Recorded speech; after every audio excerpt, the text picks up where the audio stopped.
आजमगढ़ ने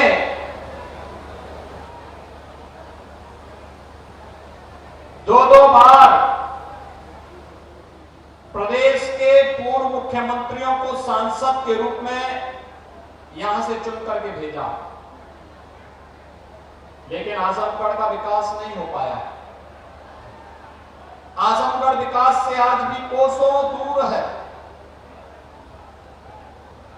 आजमगढ़ के विकास के लिए उन्होंने अपने कार्यकाल के दौरान कुछ भी नया नहीं किया। अलग विषय है कि भारतीय जनता पार्टी के विकास के कार्यों को समाजवादी पार्टी या बहुजन समाजवादी पार्टी भले ही बनाने का प्रयास कर रही हो, लेकिन उन्होंने अपने समय में विकास का कोई भी बड़ा कार्य आजमगढ़ और पूर्वी उत्तर प्रदेश के लिए नहीं किया। और इसीलिए आज मैं आपके पास आया हूं। उपचुनाव के पहले हमें विश्वास था कि आजमगढ़ में विकास के कार्यक्रमों के माध्यम से विकास के सभी कार्यक्रम आगे बढ़ेंगे और यहां के विकास में रुचि लेंगे, यहां के जनप्रतिनिधि रुचि लेंगे। लेकिन भाइयों बहनों, ये तो अच्छी बात है, बारिश हो गई है, ये तो अच्छी, भागने की आवश्यकता क्या है इसमें? इतनी भीषण गर्मी से राहत देने के लिए देखिए इंद्र भगवान भी आप पे खुश हो गए हैं।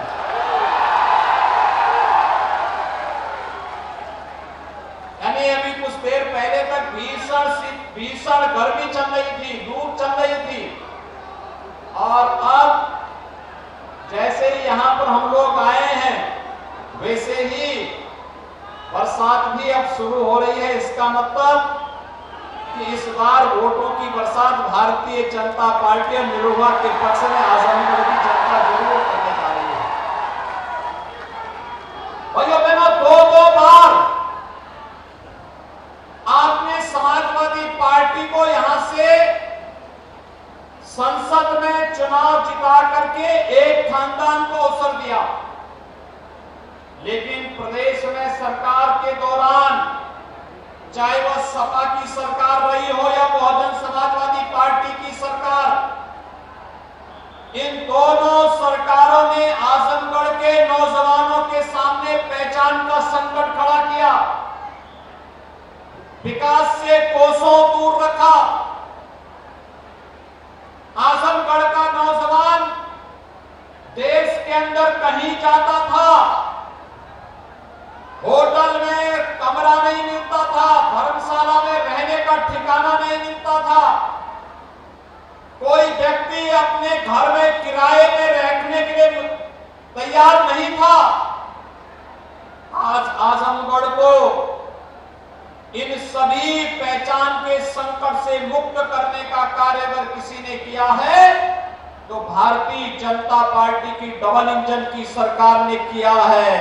आज आजमगढ़ विकास की प्रक्रिया के साथ जुड़ता हुआ दिखाई दे रहा है। पूर्वांचल एक्सप्रेसवे से चले हैं आप में से कितने लोग पूर्वांचल एक्सप्रेसवे से चले हैं?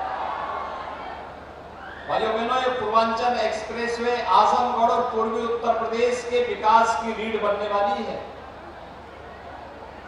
ये केवल आवागमन का माध्यम नहीं, पूर्वांचल एक्सप्रेसवे, भाइयों बहनों, पूर्वांचल एक्सप्रेसवे यहां के विकास की धुरी बनने वाली है। हम पूर्वांचल एक्सप्रेसवे पर जो लखनऊ को गाजीपुर तक जोड़ता है, भाइयों बहनों, इसमें औद्योगिक क्लस्टर का विकास करने जा रहे हैं।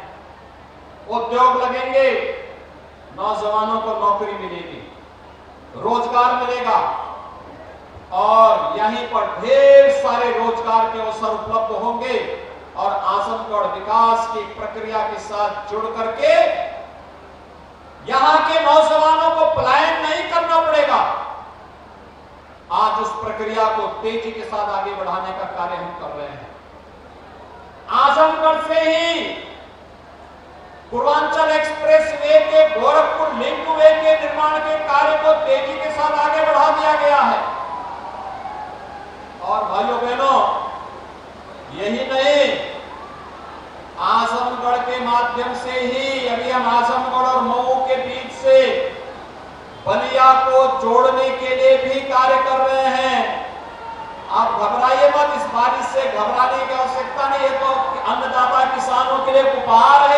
वर्तमान का, और गर्मी से राहत देने का भी देखे ईश्वर कैसे कृपा करता है।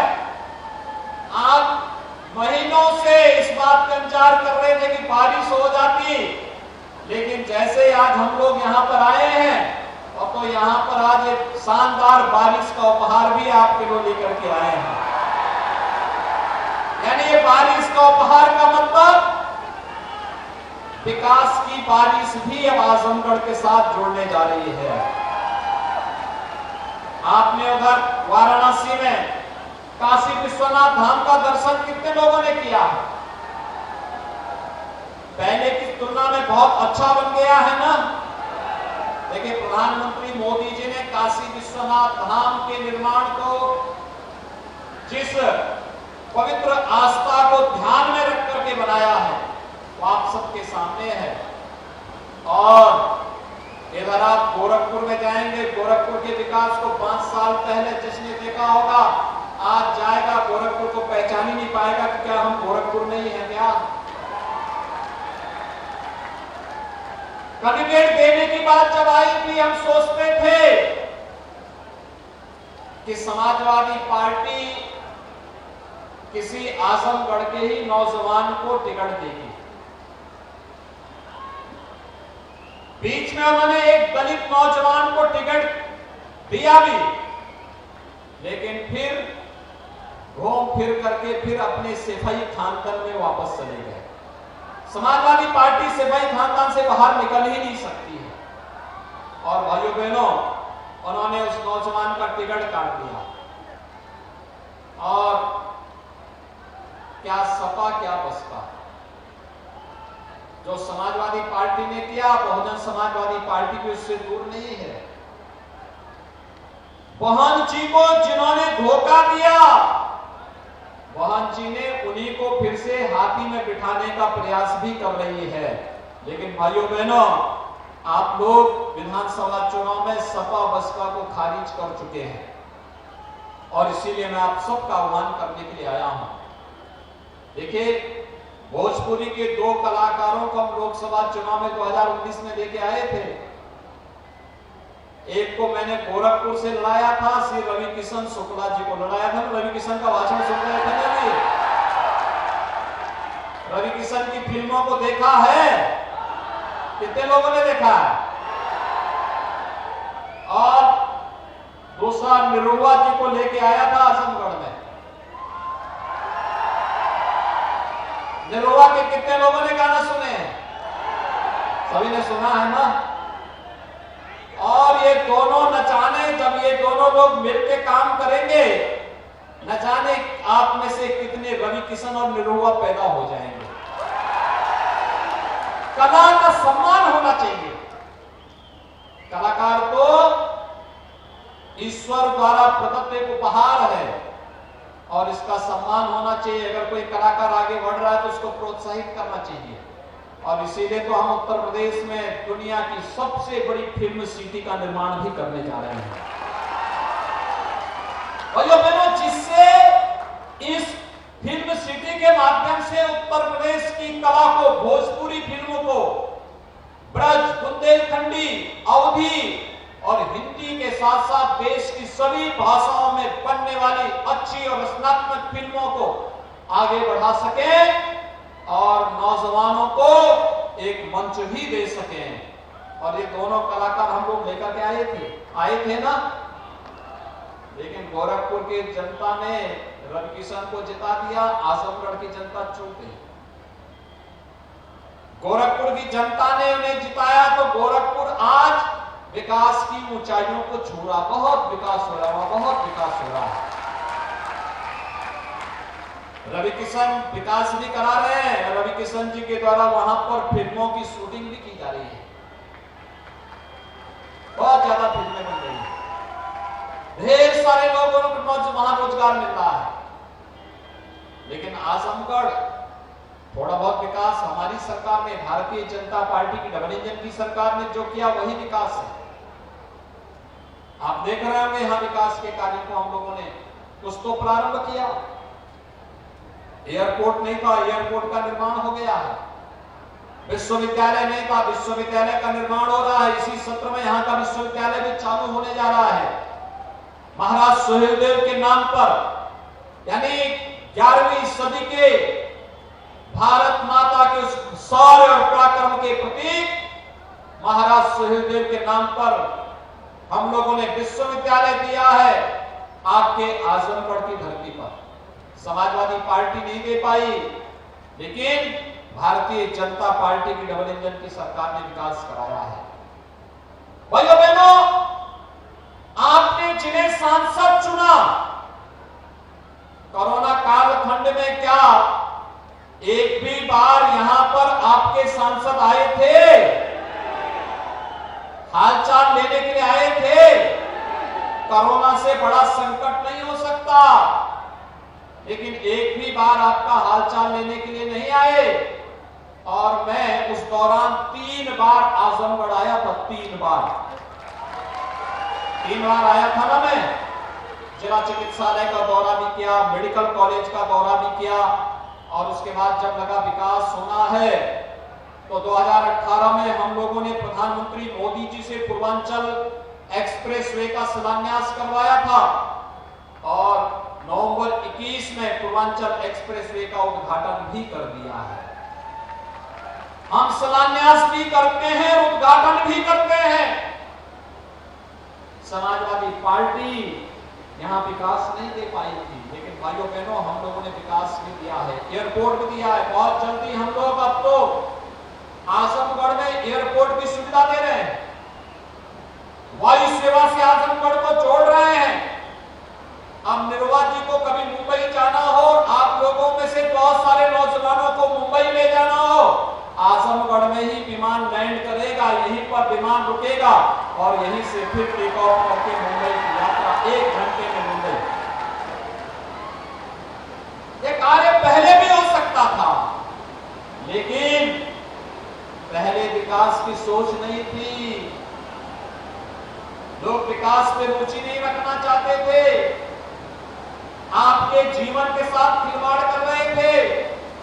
कोरोना में आपके सांसद गायब थे।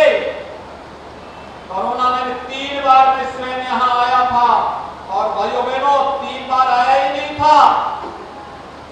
डबल इंजन की सरकार ने फ्री में टेस्ट, फ्री में वैक्सीन, कितने लोगों ने वैक्सीन लगाया है? और अखिलेश जी तो वैक्सीन के खिलाफ दुष्प्रचार कर रहे थे कि नहीं कर रहे थे? कर रहे थे ना। वो भले ही चुपचाप लगा रहे होंगे, लेकिन आप लोगों के जीवन के साथ खिलवाड़ कर रहे थे कि नहीं कर रहे थे?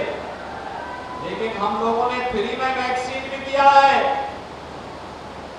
82 लाख से अधिक वैक्सीन की डोजेज आपके अकेले आजमगढ़ में लगी है। आजमगढ़ में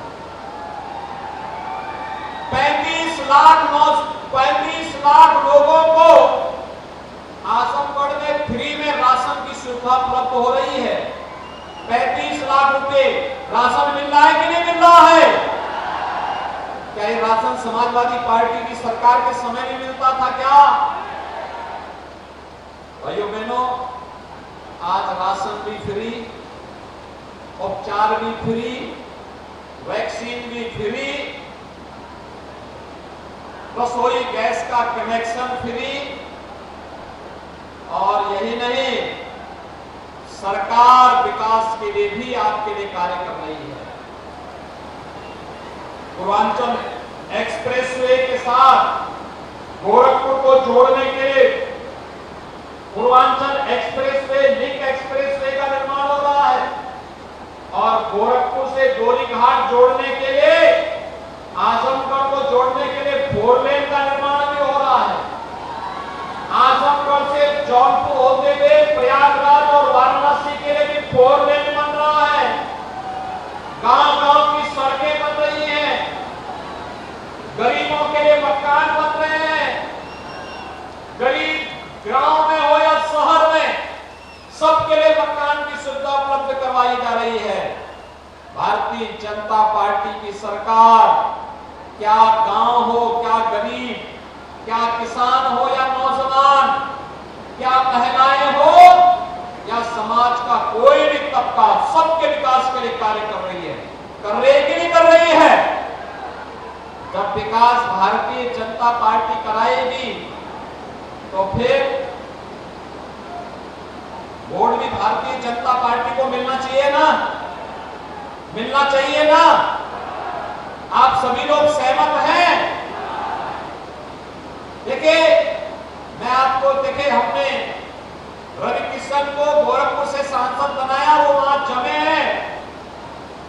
कभी कभी महीने में 2 महीने में एक बार जाते होंगे मुंबई, और निरुआ को भी आप सांसद बनाएंगे तो निरुआ यही रह करके आपके बीच में काम करेंगे, यहीं पे रह करके। आजमगढ़ की छवि बदल जाएगी, पहचान का संकट दूर हो जाएगा, कला को भी सम्मान मिलेगा, नौजवान एक नई दिशा की तरफ आगे बढ़ेगा। और भाइयों बहनों, विकास की प्रक्रिया के साथ आजमगढ़ को आगे बढ़ाने, विकास और सुरक्षा की जिम्मेदारी तो हमारी है। आप देख रहे होंगे ना, ये पेशेवर अपराधी और माफिया जो गरीबों का हड़पते थे, व्यापारियों को धमकी देते थे, आज कैसे उन पे बुलडोजर चल रहा है, चल रहा है ना। और नहीं तो ये लोग गरीबों का हड़प जाते थे, दलितों की जमीनों पर कब्जा कर लेते थे। आज कोई वंदे मातरम पर रोक लगा पाएगा? आज तो माइक उतारे जा रहे हैं, सब माइक उतारो भैया, कोई हो हल्ला नहीं, आराम से जनता को जीने का अधिकार मिलना चाहिए, हर गरीब को सम्मान मिलना चाहिए, हर गरीब को राशन मिलना चाहिए, भरपूर सुविधा का लाभ मिलना चाहिए। ये सब मिल रहा है कि नहीं मिल रहा है? लेकिन समाजवादी पार्टी और बहुजन समाजवादी पार्टी के समय क्या होता था? समाजवादी पार्टी की सरकार में पहचान का संकट था, और बहुजन समाजवादी पार्टी की सरकार के समय तो एक बार आजमगढ़ में मैं स्वयं ही आ रहा था, मुझी पर हमला हो गया था। हुआ था कि नहीं हुआ था? भयंकर हमला हुआ था, लेकिन वो गलत डायल कर दिए थे। उन लोगों ने मुझ पे हमला करके सोचा कि इनको मार डालेंगे, लेकिन वे गलत फहमी के शिकार हो गए। कभी कभी नंबर गलत डायल कर लेते हैं ना कुछ लोग। और उसके बाद क्या हुआ था भाइयों बहनों? इन दोनों लोगों ने हमेशा अपराधियों को प्रश्रय दिया है, अराजकता को बढ़ावा दिया है, गरीबों का शोषण किया है, कमजोर लोगों को तबाह करने के लिए इनके गुंडे स्वच्छंद होकर के जाते थे। लेकिन भारतीय जनता पार्टी ने सबका साथ और सबके विकास के माध्यम से समाज के प्रत्येक तबके को सम्मान देने का काम किया है। और आज प्रधानमंत्री मोदी जी के नेतृत्व में जो वर्तमान में योजनाएं लागू हो रही हैं, अगले 1.5 वर्ष के अंदर प्रधानमंत्री मोदी जी ने नए संकल्प के साथ देश को आगे बढ़ाने की बात कही है। हमें सरकार 5 साल तक चलाने का पहला अवसर मिला था। 5 वर्ष में 5 लाख उत्तर प्रदेश के नौजवानों को हमने सरकारी नौकरी दी। 1 करोड़ 61 लाख नौजवानों को निजी क्षेत्र में रोजगार और नौकरी उपलब्ध करवाई। 60 लाख से अधिक परिवारों को स्वतः रोजगार के साथ जोड़ने का भी काम किया। और अभी तो हमारे 100 दिन पूरे होने जा रहे हैं। फिर से सरकार के 100 दिन पूरे होने पर हमने कह रखा है 10,000 नौजवानों को हम भर्ती कर चुके हैं पुलिस में अभी से। और प्रधानमंत्री मोदी जी ने अग्निपथ के नाम पर देश के अंदर भारत के नौजवानों को अग्निवीर पैदा करने के लिए एक नई योजना चलाई है कि 1.5 वर्ष में, भाइयों बहनों, 1.5 वर्ष में 10 लाख नौजवानों को 10 लाख नौजवानों को हम नौकरी के साथ जोड़ने का काम करेंगे। 10 लाख नौजवान बहुत बड़ी संख्या होती है।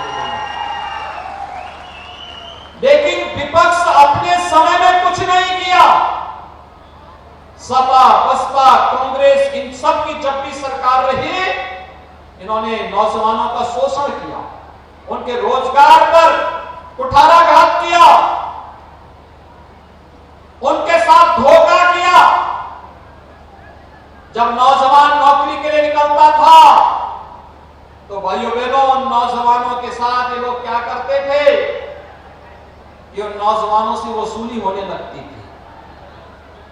कई सिपाही खानदान वसूली पे निकलता था और कई बहन जी से जुड़े हुए वे लोग, क्योंकि गरीबों को राशन भी नहीं मिलता था और नौजवान को नौकरी भी नहीं, किसान को किसान सम्मान निधि भी नहीं मिलता था, ना किसान का कर्ज माफ होता था। ये सब काम भारतीय जनता पार्टी की डबल इंजन की सरकार ने किया। और इसीलिए मैं आपके पास आया आपसे कहने के लिए कि भाइयों बहनों, भारतीय जनता पार्टी आप सबसे यही कहने के लिए आई है कि भारतीय जनता पार्टी ने जो कहा सो करके दिखाया। विकास भी कराया है, रोजगार भी दिया है, सुरक्षा की गारंटी भी दे रही है और सबका साथ और सबके विकास के भाव के साथ कार्यक्रमों को आगे बढ़ाने का काम भी कर रही है।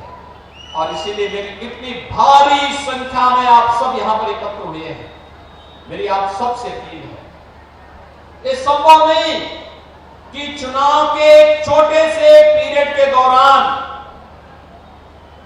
प्रत्याशी गांव-गांव जाकर के घर-घर जा सके।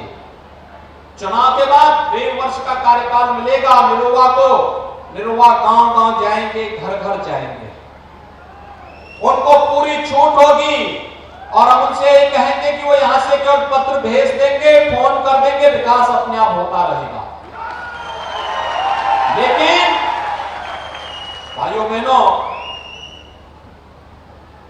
उन्हें हम इसलिए भेज रहे हैं कि आजमगढ़ के नौजवान के सामने पहचान का संकट सपा बसपा न खड़ी करने पाए।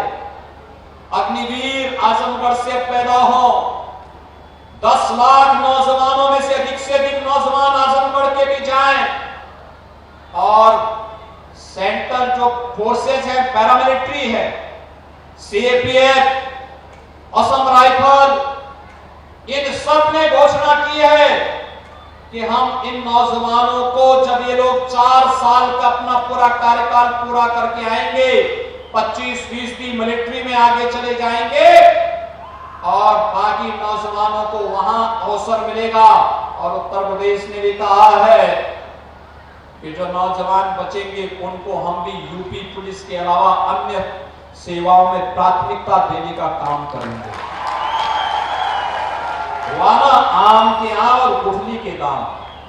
हमारा 18 साल से लेकर के 24 साल का 23 साल का नौजवान जब वह पढ़ाई कर रहा है, इस दौरान जब वह 4 साल के बाद वापस आएगा, कुछ को नौकरी मिलेगी, लेकिन कुछ लोग अन्य सेवाओं में जाएंगे और उस समय उसके पास एक हैंडसम अमाउंट होगी, पैसे की एक गड्डी होगी उसके पास स्वयं का रोजगार करने के लिए भी और अपने परिवार को सम्मान के साथ आगे बढ़ाने का भी। किसी को मकान बनाना होगा, किसी को बहन की शादी करनी होगी, किसी को अपने भाइयों को पढ़ाना होगा और कोई नौजवान आर्मी में और पुलिस में रहते हुए आगे भी बढ़ना चाहता है, सरकार ने कहा हम उसको पूरा अवसर देंगे आगे बढ़ने का। एक नई स्कीम देश को एक नई ऊंचाइयों तक पहुंचाने के लिए जब आगे बढ़ाई गई, विपक्ष उसके खिलाफ षड्यंत्र कर रहा है। हमें विपक्ष के षड्यंत्रों को बेनकाब करना है और अपने नौजवानों के भविष्य को उज्जवल बनाना है और इसके लिए भारतीय जनता पार्टी के प्रत्याशी को जिताना होगा। जिताएंगे, निरुआ को जिताएंगे, भाइयों बहनों जिताएंगे पक्का। लेकिन उसके लिए काम करना होगा आपको और वह कार्य है, मैंने पहले कहा कि निरुआ जी या भारतीय जनता पार्टी के पदाधिकारी घर घर नहीं जा पाएंगे। इस समय आप सभी लोग अगले 4 दिन के अंदर आज के बाद से ही प्रारंभ कर दीजिए। हर यहां पर उपस्थित नौजवान को मैं एक संकल्प के साथ जोड़ रहा हूं। यहां पर उपस्थित नौजवान 25-25 घरों में घर घर जाकर के संपर्क करें और अगले 4 दिन में 25 घरों में संपर्क करते हुए पूर्वांचल में कमल के फूल पर प्रत्येक को मतदान करने के लिए प्रेरित करेंगे। कर पाएंगे? सभी लोग करेंगे? 23 जून को जब मतदान होगा तो पहला संकल्प क्या होगा? पहले मतदान फिर जलपान। क्या संकल्प होना चाहिए? पहले मतदान फिर जलपान। क्या आप लोग सहमत हैं? सभी लोग सहमत हैं? सभी लोग कमल चुनाव चिन्ह पर श्री दिनेश लाल निरुआ को भारी मतों से विजयी बना करके भेजेंगे। दोनों हाथ ला करके मेरे साथ बोलेंगे, दोनों हाथ ला करके। जहां तक मेरी आवाज आ रही है। और भाइयों बहनों, ये चुनाव आप ही के भरोसे छोड़ करके नमस्कार, मैं हूं मानक गुप्ता। अगर आपको हमारा ये वीडियो पसंद आया हो तो इसे लाइक और शेयर जरूर करें।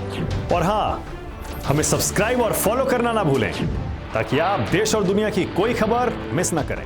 तो जुड़े रहिए हमारे साथ और देखते रहिए न्यूज़ 24।